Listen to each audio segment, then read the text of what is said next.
Remedy আসলে আমরা ধারণ করি আমাদের নিজেদের উন্নতি সাধন করার জন্য, কিন্তু অনেক সময় দেখা যায় যে রেমেডি ধারণ করার ফলে কিন্তু অনেক কিছু অসুবিধা, অনেক কিছু অবস্ট্যাকল আরম্ভ হয়ে যায়, শুরু হয়ে যায়। কেন?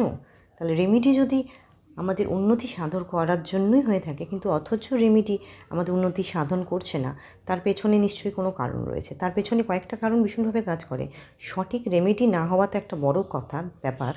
তার সাথে সাথে দেখা গেছে আমার অনেকেই আছেন যারা অনেক জ্যোতিষ বন্ধুদের কাছেই যান এবং তারা কিছুতেই স্যাটিসফাইড হন না, এবং নানা রকমের যারা যা যা প্রেসক্রাইব করেন, যা যা বলেন, সব রেমেডি অ্যাট এ টাইম একসাথে ধারণ করে বসে থাকেন।